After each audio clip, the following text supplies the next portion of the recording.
Radical Revolution and Reaction. In the last section, you read about the French Revolution. In this section, you're going to learn about how radical groups and leaders began to control the revolution and how other countries reacted to the revolution. The Paris Commune had forced the Legislative Assembly to call a national convention. The sans-culottes, members of the Commune, took other steps towards a more radical revolution. They took revenge on people who had helped the king or resisted the revolution. Thousands of people were arrested and killed. New leaders such as Jean-Paul Marat encouraged the poor to use violence to get what they needed. In September 1792, the newly elected National Convention began to meet. Although it had been created to draft a new constitution, it also acted as the ruling body of France. The convention was dominated by lawyers, professionals, and property owners. Almost all of the deputies distrusted the king. The convention's first step was to abolish the monarchy and establish a republic, the French Republic. The Paris Commune favored radical change and put constant pressure on the National Convention to adopt more radical positions. The National Convention did not rule all of France, however. Peasants in western France and people in France's major provincial cities refused to accept the authority of the National Convention. The members of the convention soon split into factions or dissenting groups over the fate of the king. The two most important factions were the Girondins and the Montagne. Both factions were members of the Jacobin Club, a large network of political groups throughout France. The Girondins represented the provinces, the areas outside of the cities. The Girondins feared the radical mobs in Paris and wanted to keep the king alive. The Montagne represented the radicals in Paris. The Montagne won at the beginning of 1793 when they convinced the National Convention to condemn Louis XVI to death. He was beheaded by the guillotine on January 21st, 1793. The execution of the king outraged the royalty of most of Europe. An informal coalition of Austria, Prussia, Spain, Portugal, Britain, the Dutch Republic, and Russia took up arms against France. By the spring of 1793, they were ready to invade France. To meet this crisis, the National Convention gave broad powers to a special committee of 12 known as the Committee of Public Safety.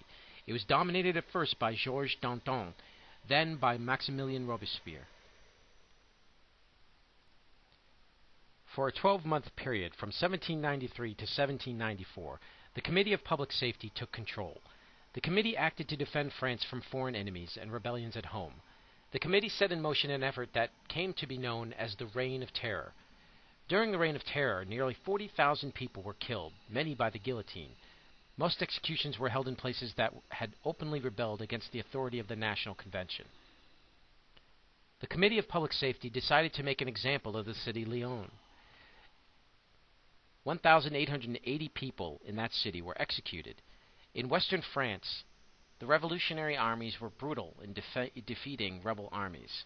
Perhaps the most notorious act of violence occurred in Nantes, where victims were executed by being sunk in barges in the Loire River.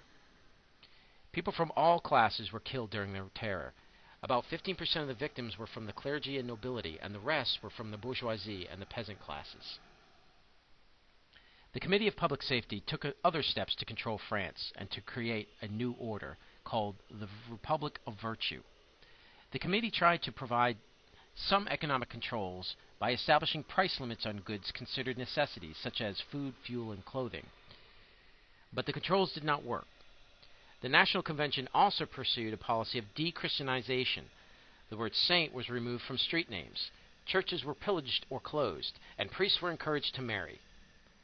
In November 1793, a public ceremony dedicated to the worship of reason was held in the Cathedral of Notre Dame. A new calendar was adopted. Years were no longer numbered from the birth of Christ, but from September 22, 1792, the first day of the French Republic. Sundays and church holidays were eliminated. De-Christianization failed to work, however, because France was still overwhelmingly Catholic. Women were actively involved in the revolution. Women observed sessions of the National Convention and made their demands known. In 1793, two women founded the Society for Revolutionary Republican Women. This group was made up of working-class women. They were ready to defend the new French Republic if need arose. Many men, however, continued to believe that women should not participate in political and military affairs. To save the Republic from its foreign enemies, the Committee of Public Safety decreed a universal mobilization of the nation on August 23, 1793. In less than a year, the revolutionary government had raised an army of 650,000. By September 1794, the army numbered 1,169,000. The Republic's army was the largest in European history. It pushed the Allies invading France back across the Rhine and even conquered the Austrian Netherlands. The French Revolutionary Army was a new kind of army. It was not made up of professional soldiers. It was created by a people's government. Its wars were people's wars, not wars between rulers. This new kind of army changed the nature of modern warfare. By the summer of 1794, the French had defeated most of their foreign enemies. There were less need for the Committee of Public Safety, but it continued to exist. Robespierre had become very powerful and was obsessed with ridding France of all its corrupt elements. Many deputies in the National Convention feared Robespierre and voted to execute him. He was guillotined on July 28, 1794.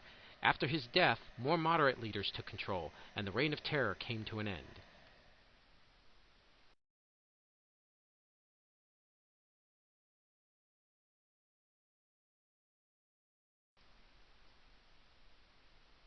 The National Convention reduced the power of the Committee of Public Safety.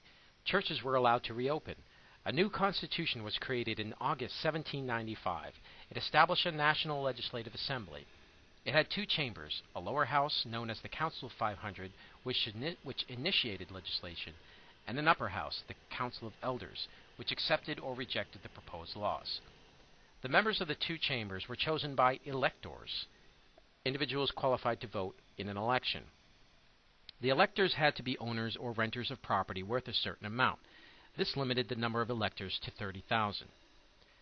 The Council of Elders elected 5 directors to act as the executive committee or directory. The directory and the legislature ruled the country. The period under the government of the directory, 1795 to 1799, was a time of corruption.